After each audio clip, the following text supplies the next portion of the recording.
I've never been one for birthdays. Growing up, they were more of a calendar reminder than a celebration, just another day when the house hummed with someone else's priorities. But turning 30 felt different. Not because I expected cake or gifts, but because I needed to know if anyone remembered. Even once. So I planned something small, a quiet corner at a local bar in South Austin. Nothing fancy, just a string of warm yellow lights. I brought myself a red velvet cake I ordered from a bakery I liked, and a few childhood photos I printed on glossy paper and taped to the brick wall behind the booth. I thought if they saw the photo of me at age 4 holding my baby sister Courtney, or the one from the summer road trip where Mom Eileen had written "Our brave girl" on the back, maybe they'd remember. I sent invites to each of them: Eileen, my mother; Dennis, my stepfather of 22 years; Courtney, my half-sister 5 years younger, always the favorite in every room; and Zach, my half-brother, the baby, everyone still called little man, even in his 20s. I worded the message gently. Not a demand, just a "would love to see you if you're free." I arrived early, sat at the table nearest the bar where the light was soft and low. The bartender, a man maybe in his 40s with kind eyes, asked if I was waiting for someone. I smiled and said yes, though I wasn't sure. By 7:15 p.m., no calls, no texts. I glanced at the door every time it swung open, trained to smile just in case. But the faces never matched. At 8:00, the cake still sat untouched, the thank you cards beside it still sealed. I took a sip of water, then another. The bartender came by and slid me a small glass of plum wine on the house. "Maybe they're running late," he said gently. I nodded. But at 9:00, I knew. I cut a single slice of cake, posted a photo to social media with a vague caption, something about how sweet nights taste better with cake. I smiled for the picture. Then I ate in silence slowly, not because I was hungry, but because I didn't want the cake to look forgotten. By 10:00, I gathered everything quietly, tipped the bartender well, walked out to the sound of my heels tapping on concrete. I drove home in silence, no music, just the buzz of street lamps and my own thoughts. At home, I slipped off my shoes and stood barefoot in the kitchen, not moving, not thinking, just breathing. I wasn't sad because they didn't come. I was sad because some part of me still believed they might. A week passed. I didn't bring up the birthday. Not in the group chat, not in private messages. I waited stupidly for a belated call, maybe even a late card in the mail with Eileen's handwriting on the envelope's sharp looping cursive that always smelled faintly of lavender hand cream. Instead, I got a group text. It was from Eileen. The same thread where we used to coordinate Christmas potlucks and 4th of July barbecues. "Hey family, Dennis's 60th is coming up. We're planning a weekend at Pacific Shores Resort full package, beachside private dining. $1, $500 per person. Please Venmo me by Friday so I can lock in the bookings. Love you all." No mention of my birthday. No. "Sorry, we missed it, not even a how are you?" Just an invoice dressed in emojis and affection. Courtney replied within minutes. "Just sent it. Can't wait, it's going to be amazing." Zach followed, "Done. Let me know if you want me to pick up a bottle for Dad." I reread the thread, my thumb resting against the screen like it might shake loose an explanation. Nothing. I wasn't angry, not yet. I was cold, still. The kind of quiet that doesn't need to yell. I opened my payment app and typed in Eileen's handle. I sent $1. The note field blinked, waiting. I typed "Happy Birthday." Nothing more. Then I closed the app, locked the door, and turned off the lights in my apartment as if I were leaving for a long trip. I wasn't. I was just done. I changed the passwords on every joint account I'd once shared with them, the emergency fund I set up for Eileen's prescriptions, the shared card I had for Courtney's tuition overflow, the bank profile Zach used when he maxed out his student loans. I hadn't touched those accounts in months, but they had. I knew they had. Then I scrolled through my contact list. One by one, Eileen, Dennis, Courtney, Zach. Block, block, block, block. No explanations. No dramatic goodbye text. Just silence. Later that night, I sat on the edge of my bed and opened a half-written message draft I'd started months ago. "I don't know what I did to become invisible to you, but it hurts. I deleted it. I didn't need them to understand anymore. I didn't even need them to remember me. I just needed to remember myself apart from them. And for the first time in years, I slept without checking my phone once. It started with a notification. Suspicious login attempt detected on your account. I stared at it, the screen washing my apartment in pale blue light. My hands didn't shake, but my chest tightened like an invisible rope was pulling inward. I opened the banking app. They'd tried to access the joint account, the one I hadn't touched in months, the one I'd once used to cover Zach's tuition bills, Courtney's wedding florist, Dennis's truck repairs, and the bathroom remodel Eileen said would help his back. I called the bank, no hesitation. Freeze the account, I said. Transfer all remaining funds to my personal checking, and change every verification method tied to my name. The voice on the line didn't ask questions. They never do when the tone is that calm. That evening, the calls started, unknown numbers. I didn't answer. Then came the messages, short and sharp, full of anger wrapped in concern. Why'd you change the locks? What the hell are you doing? Why are you shutting us out? This is family. Pick up the phone. I turned it off. By Friday night, I thought maybe the noise would die down. But I'd underestimated Eileen. Silence to her wasn't defeat. It was a challenge. And she never walked away from a challenge. The knock came just after 9. Fast, loud, relentless. I checked the peephole, then the security camera feed. 2 police officers, one tall solid, the other younger, clipboard in hand. I opened the door, but not wide. Gloria Whitman, the older one, asked. I nodded. We received a report that you're unreachable and may be at risk. Your family filed a missing person report, said you've been acting unstable. Possibly a danger to yourself? I blinked. Unstable. I let them in just far enough to see my living room. Clean, quiet. The soft hum of a diffuser still misting lavender into the air. My work laptop was open on the table, Zoom call log still active. I've been working all week, I said. You can call my manager. 10 people on my team can confirm I've been in meetings all day. I'm not missing. I'm not unstable. I'm just done. The younger officer scanned the room, then met my eyes. Family said they were worried, he said, his tone measured. I smiled, dry, not cruel. They weren't worried. They were losing control. The older officer tucked his notebook away. We don't get involved in family matters.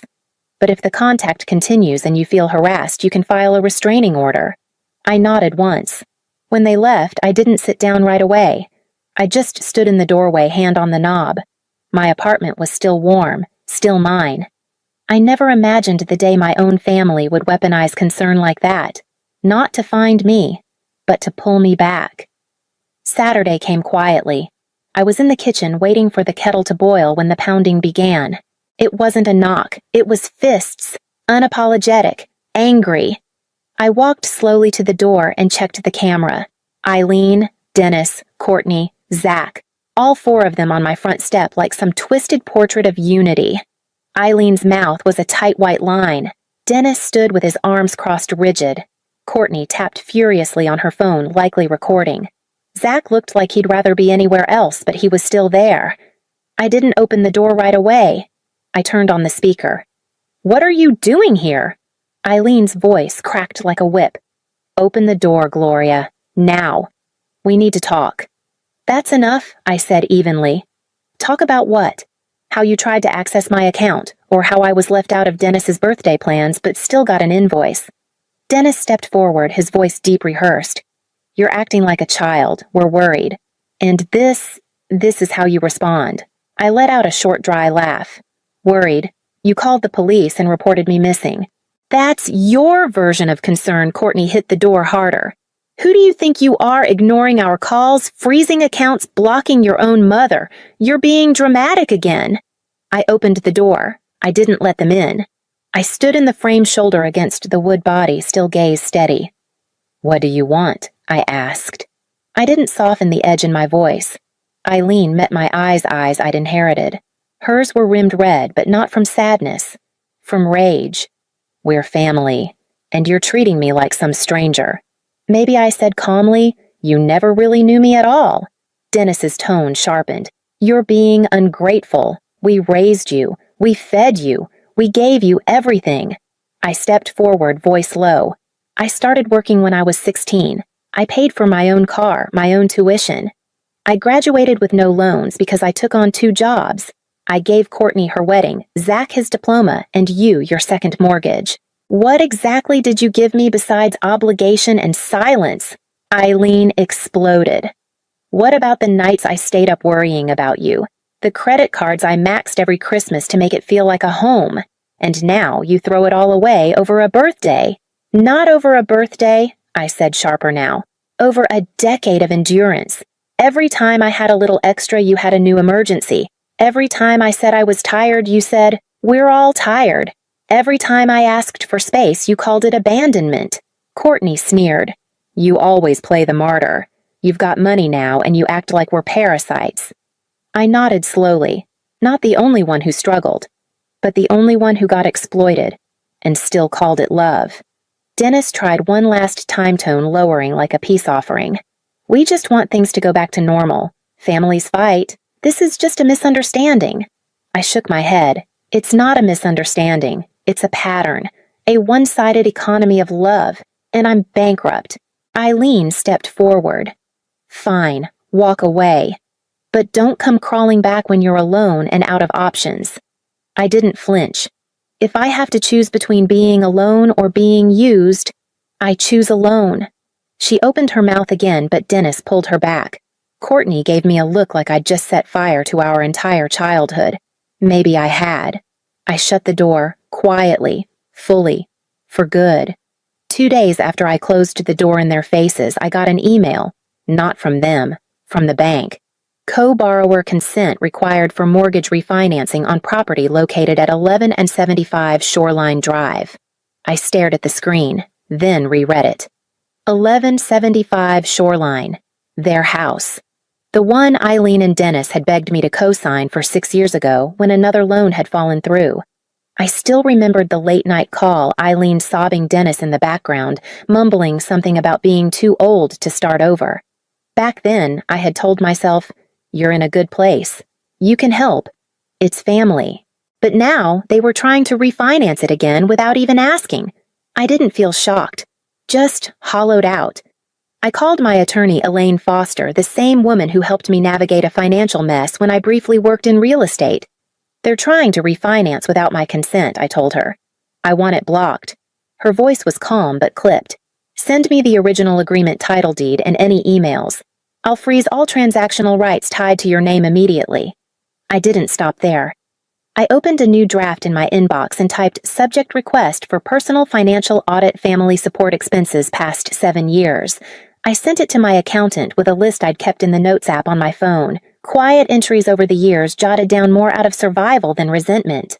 Shoreline down payment, $78,000. Dennis's Ford truck loan, $21,000. Courtney's destination wedding, $36,000. Zach's college tuition, 4 years, $44,000. Eileen's medical bills, 2020, 2022, $51,000. Miscellaneous loans never returned, $18,500. Total, $248,500. I asked for itemized proof receipts, bank transfers, anything that could speak louder than memory.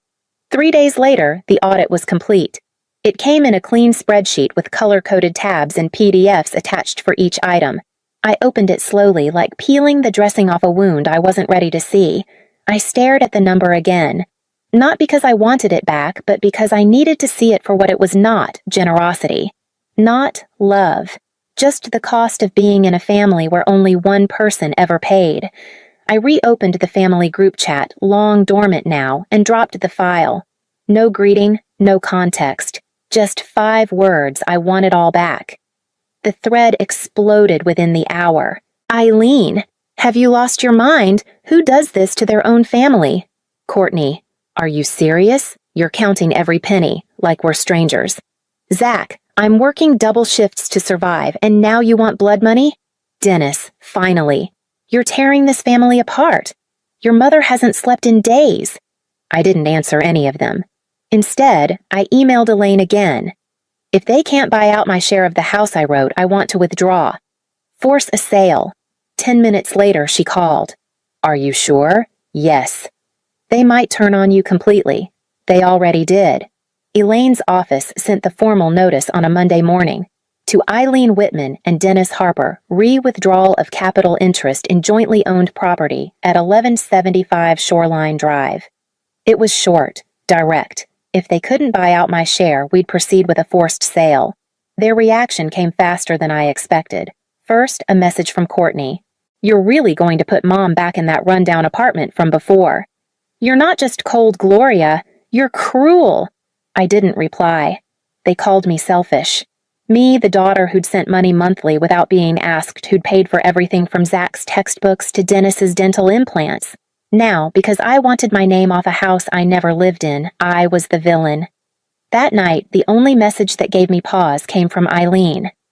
"Gloria, if you go through with this, we lose everything. The house will be sold. I have nowhere to go." "Are you really this heartless?" I set the phone down gently. I wasn't heartless. I was clear. For the first time in years, I knew if I didn't follow this through, I'd fall right back into the old role provider, peacekeeper, sacrificial limb. Then came the silence. A week without a word from any of them. Not even Courtney, who never let a moment of drama pass unposted. But the quiet didn't feel like surrender. It felt like strategy. Elaine sent me an update the following Monday. They'd agreed to sell. "It's being listed as a fast sale property," she said. "But don't get too comfortable, they're already delaying payout of your share." I answered with 2 words. "Stay close." 3 days later, I got a call from Aunt Virginia, Eileen's older sister, the only relative who still spoke to me with a tone of measured care. "Your mother called," she said slowly. "She's crying every night. Says you're throwing the whole family out on the street." I didn't defend myself. I wasn't angry with Virginia, but I was tired. "People believe the version of the story they want," I told her. "I'm not asking for revenge. I'm asking for a refund." The house went on the market 2 weeks later, a 3-bedroom with a deck out back where we once grilled burgers on the 4th of July. I saw the listing photos. I felt nothing. Then the cars went first Dennis's Explorer, then Eileen's sedan. Sold through Facebook Marketplace masked as downsizing. Then the jewelry. The sapphire earrings I'd given Eileen when I got promoted, the ones she wore every Christmas. A broker sent photos to Elaine as proof of payment attempts. I barely recognized them anymore. The payments trickled in. First $10,000. A week later, $5,000 more. I didn't acknowledge receipt. Elaine sent a formal letter, pay the balance or face full legal proceedings. The next morning, the final $7,200 arrived. Total $22,200. Exactly what I'd asked for. Not a dollar more. I stared at the bank notification. Just text on a screen. But somehow it felt like 10 years of giving had been collapsed into a single line item. Transfer received. No apology. No explanation. No family. Just money finally moving in the right direction. It was a Friday night 4 months later when a coworker asked if I wanted to join them for bowling after work. I almost said no. Loud places never felt like home. But something in me, curious or maybe just restless, said yes. We took the lane near the end. Neon lights flickered overhead, casting everything in soft greens and blues. Laughter echoed off the polished floor. I rolled a few frames, nothing impressive but decent enough to avoid attention. Then, as I turned to grab another ball, I saw him. 2 lanes over, struggling to lift a dark green ball. Shoulders thinner, hair grayer, gait slower. Dennis. He didn't see me at first, but when he bent to pick up a spare, his eyes swept the room and stopped. We both froze. Instinct told me to leave, to vanish into the noise. But I stayed. He walked toward me slowly. His bowling shoes squeaked on the waxed floor. When he got close enough, he didn't speak right away. Just looked at me like he was waiting for permission to exist. "Gloria," he said finally. Soft. As if one wrong breath might break whatever this was. I didn't reply. "I didn't expect to see you here," he said, gesturing toward the empty lane beside me. "Mind if I roll a few?" I didn't nod, but I waved to the attendant to reset the lane. We bowled in silence for a few minutes. His first throw went straight into the gutter. He gave a short, defeated laugh. "Guess I lost the last thing I was ever better at than you." I said nothing. He sat back down beside me. Not too close. His voice dropped. "I used to think I was strong. That being the man of the house meant something. But the truth is, when you started earning more, started growing beyond what I could offer, I felt small. I didn't know how to handle that. I looked at him not with anger, just observation. I used the title stepfather like a shield, he continued, to make you feel like you owed me something. But the truth is, you didn't. You never did. I rested my elbows on my knees, eyes steady. You didn't just take money, Dennis. You took trust. You dragged them all into a cycle of need no one was willing to call what it was. He nodded slowly. No apologies ever going to fix it. I just want you to know. I regret it. Deeply. And I'm sorry I never told you I was proud of you. That landed heavier than I expected. But I didn't soften. I'm not coming back, I said. I'm not looking to fix anything. I just want to live without being expected to give. He reached out a hand. It trembled slightly. I took it. His was cold. Mine wasn't warm. But for the first time, it felt equal. I stood, straightened my jacket. I'm heading out. Enjoy your game. He nodded. Didn't ask me to stay. The night air wrapped around me as I stepped outside the alley. It smelled faintly of pavement and cold, with a hint of magnolia from somewhere I couldn't place. I opened the car door and sat for a moment, not rushing. Just breathing. No missed calls. No guilt-laced messages. No one asking for rent money or rescue. Just silence. At home, I made tea and sat by the window legs curled under me. I didn't think about birthdays or bank transfers or the word daughter as they had used it. I just listened to the stillness of a life no longer borrowed, no longer bartered. I didn't feel victorious. I didn't feel punished. I felt mine. The next morning, I booked a trip. Not to disappear, just to begin again. Not as a wallet, not as a fallback plan, just as Gloria.